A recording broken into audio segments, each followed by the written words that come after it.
What's up, y'all? This is Nana Darko from Team Battlegrounds to Board Games. So we got first today with my teammate Vince at the 3v3 at the store located in Canton again, Battlegrounds to Board Games, and I'm on Horus Tearlaments.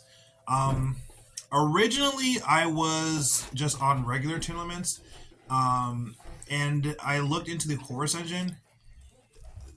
The Horus engine fixes a lot of the problems Tier has, especially when it comes to consistency, because there will be hands where I'll open the one ofs and I'll keep telling myself I really wish I had a way to like discard them, and the Horus engine just fixes that everything on top of giving me additional bodies. Yeah, go ahead. And also, I saw there were a couple games where sometimes, because I played tier, we played similar ideas in the extra deck and side deck and things like that. But there were a couple games where I drew. I had a Guido and Kelbeck, and they were just dead in hand. And he had I watched him. He had I think one or two games where I don't know if it was a Guido or Kelbeck, but he drew Sarcophagus and had a way to discard the way to start his engine, like Triple Karma or Guido or Shavar to destroy the Soliak. Yeah. So it really helps create a higher ceiling for tier, and I think going forward I'm going to be on the on that build. So just to get started, of course we play the standard 3 tier cache. This more or less helps the engine going. Because the mindset with tier now is if you're an old school player or if you've ever played Light Sworns in the past, you want to get as much mills as possible to start to get your effects rolling. And then this helps fulfill the job either when it's summoned or when it's sent to the graveyard by a card effect. So we play 3 of those. And we play 3 Reinhardt, one of the your best normal summons. Really nothing to be said about him, but there are some cool interactions that me and Vince discovered, especially with the extra deck that I'm going to get into later. A lot of like very intricate stuff that I didn't think was possible, but before. And so we play the one ofs, Sheeran, Havness, and Merle. Obviously, they're limited, but these names by themselves just do more than enough. Because on my beginning turn, I'm going to use all 3 of these names and then get my board going and get my engine started.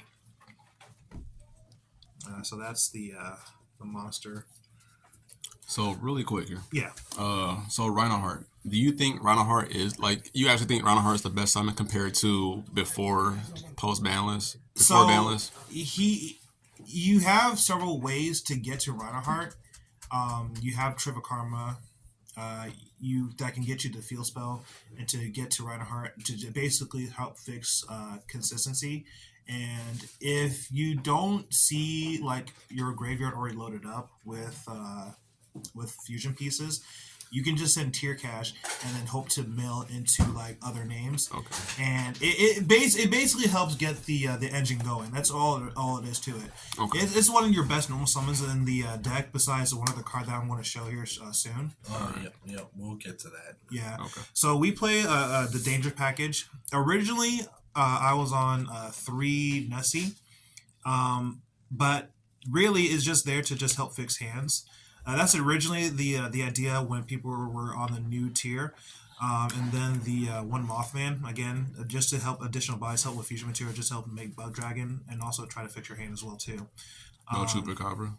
No, Chupacabra. It doesn't do enough to warrant playing it. Okay. So we play 2 Mali. I don't play Denier because I don't play Dangerous in the build. Okay. And we play 1 Shavara.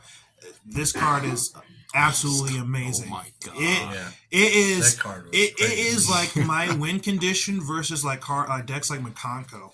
because they have the one card that protects you from being targeted, and I have the ability to pop one of my cards and then pop non-target pop one of their spell or trap cards on the field, or on the field in period. So I can have the ability to pop my cards, pop their cards, really just to get my engine going. But 9 times out of 10, usually I'm going to try to get my own advantage first, because I really want to value increasing the ceiling for this deck, and that's the main mindset behind building this, is just to help increase a higher ceiling for tier. And so we're going to go into the fairy package. So we played 2 Diviner, we played 1 Agito, 1 Kelbeck, 1 Keldo, and then 1 Medora. So this is like your second best normal summon, because you can send any of the fairy names. But usually you want to send these 2 just to help you get your engine going, get your mills going, because I want information on what my opponent's playing, and I also want to start seeing combo pieces just to help turn on my turns, and also I can make it a level 6 and then go into my Beatrice line. That's mainly the main focus. Trying to pump out Beatrice as much as possible to send out any specific card I need at that time, just to help gain what do you call it? Build momentum. Okay. And then an interesting play that came up today, because I also played 2. So I normal summoned Diviner and sent Diviner to make it level 4. Then I made Baron with Malicious. You know, so it's like outside the box plays sometimes. And then also some people are on 3, some people are on 1. 2 is a little okay, a little better because you see it more, but also like this is a magnet for like Baylor Ash Imperm. And also if you have an extender, because you're playing 2, so you'll see it more. So when you summon it and it gets hit by one of those, if you have another extender, you can extend and go into spring to continue your plays that way. Okay. Yeah, and the one good thing about it too, and this also couples in with the Horus engine, is that the way I sequence my plays, I want to get people to start shotgunning their ashes, their veilers, and whatnot, because whenever they see Diviner, they're 9 times out of 10 going to try to stop this, because they know the next line of play, and they don't ever want me to start building advantage. And so that's when we go into, I believe, a good engine for tier currently. So I played 3 Msetti. I borrowed Vince's cards, and then 1 Happy. So originally I wrote these cards off as not that great, but until I started testing them.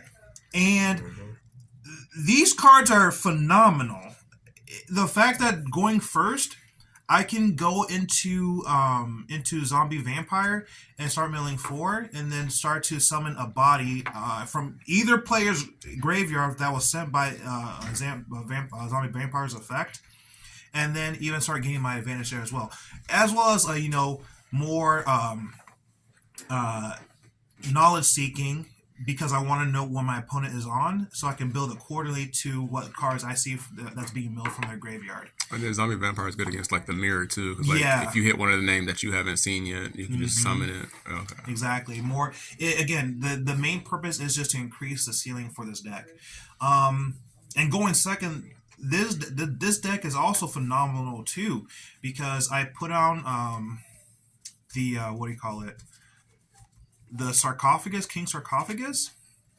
A lot of people forget the effect that when one of my Horus monsters battles, once per turn, mind you, I gain the ability to send non-targeting a monster during the damage step.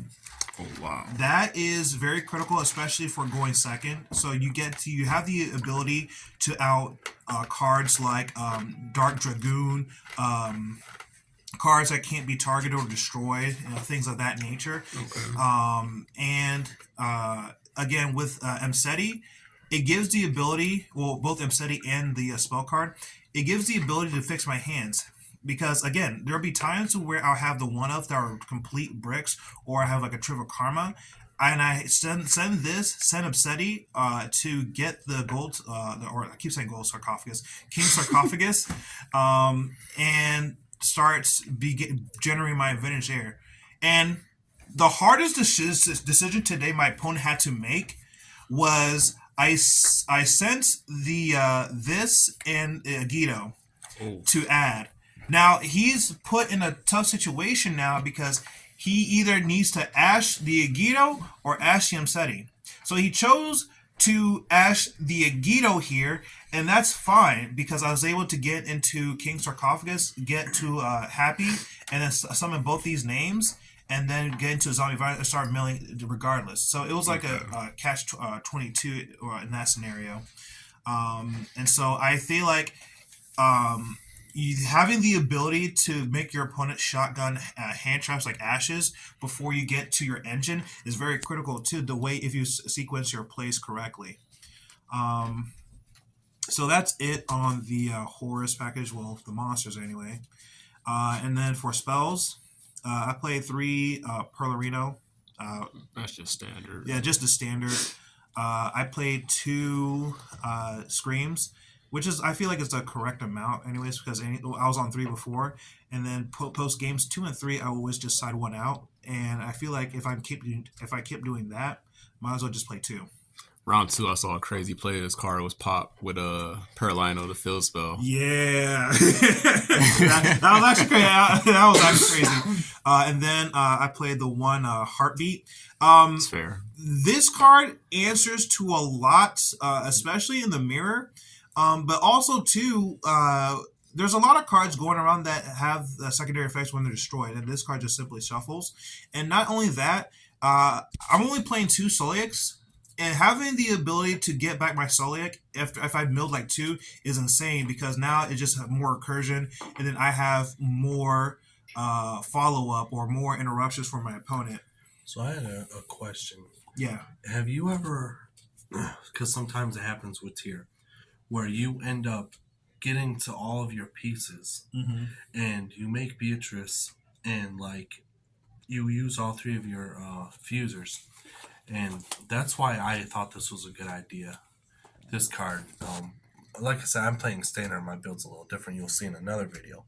But with this, I did it one time where Beatrice sent this to Grave to add back the traps. So, and then they had to play through Crime Soliac. Have you ever had that happen? Yeah. That's insane. I think tier builds should start main decking Heartbeat. Again, the main idea is you want to increase the ceiling for tier. When I feel like when tier ceiling is high, it's almost FTK for the opponent, having to deal with so much interruption on top of the fact that you have more follow-up on your crackback. So those are the names, the spell card names. So for non-engine, we play 3 super polys. So this card fucks. Damn that card. This card fucks.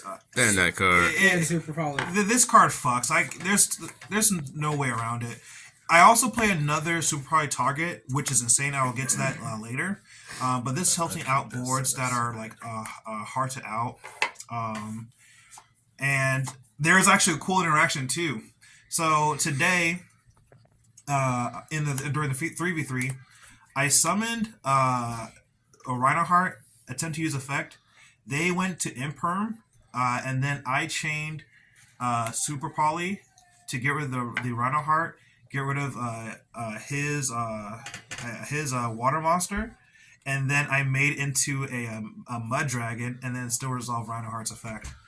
Right, and then also, well, we'll get to it when we get to the extra deck. But the other reason that we just that we're playing 3 of this because of the interaction. So what people don't understand with Super Poly, you can always make Super Poly live in scenarios. So like Guilty Gearfried is crazy, right? With all the cards, with all the warrior decks running around, this is a warrior with a different attribute. So you summon it, they attempt to hit it, you chain Super Poly, make Guilty Gearfried with your warrior and their warrior. So now this is going to resolve. So that's another reason we were playing 3 of this, so that we can make that card live. That's fair. Nice. But yeah, it's overall this card really overperformed today.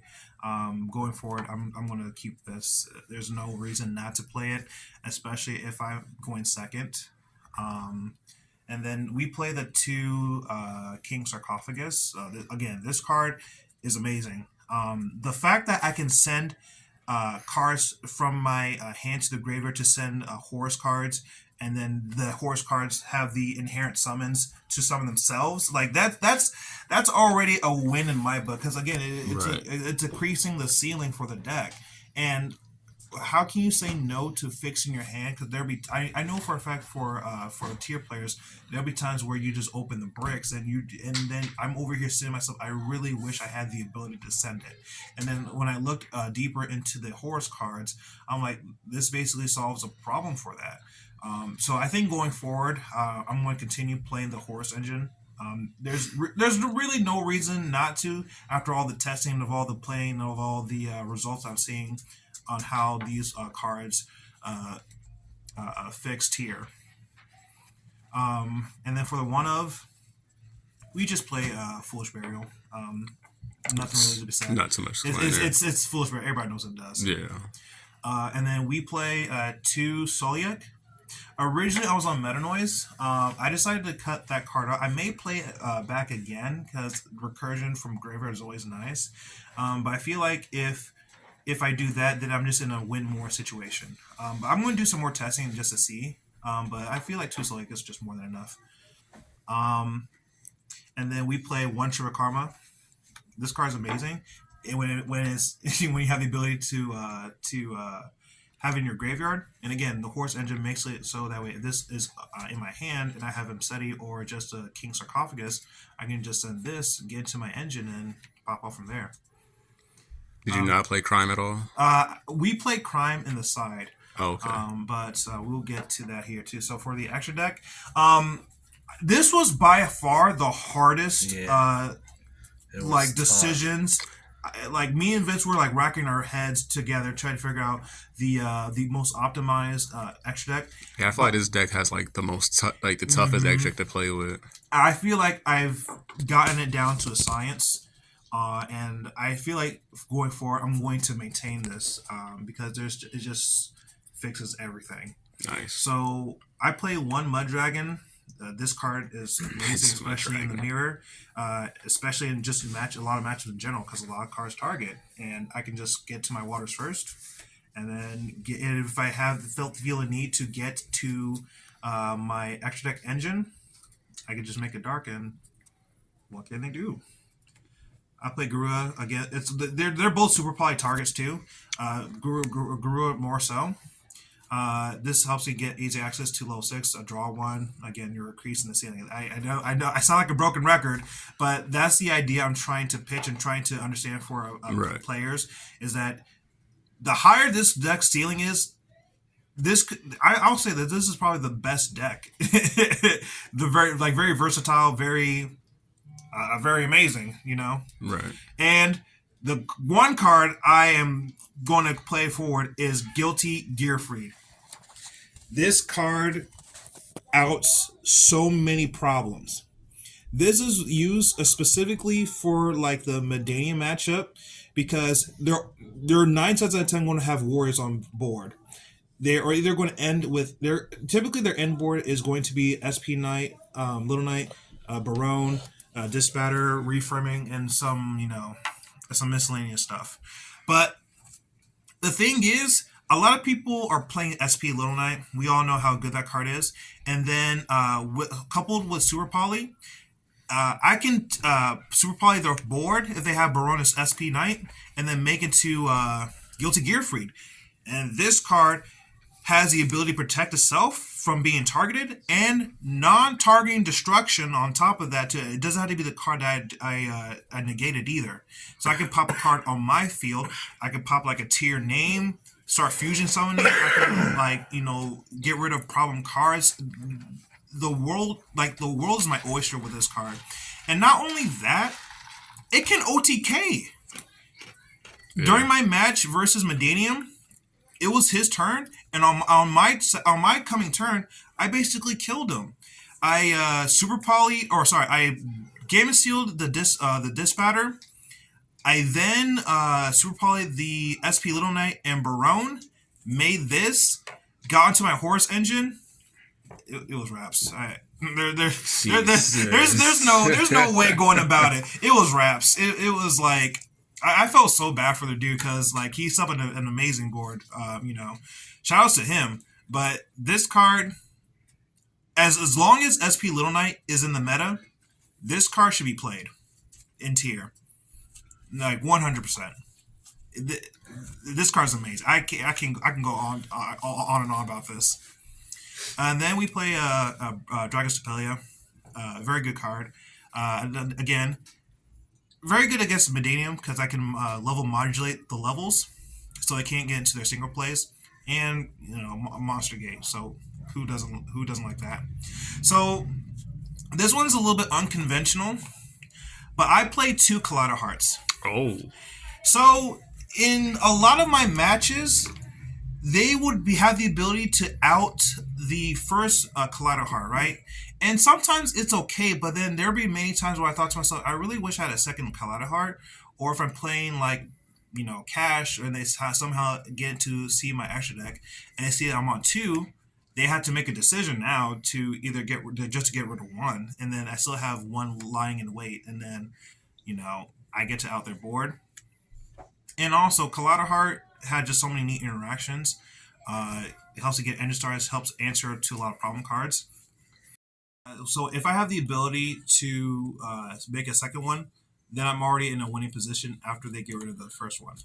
So that's my thought process behind a second Collider Heart. It comes up a lot for me at least. So there's no reason not to run it. We play the 1 Barone. Nothing much to say. Barone's Barone. It's a very good card. Also recursion as well too. And then we play the tow package. We play Totally Awesome, and then we play Bahamas Shark.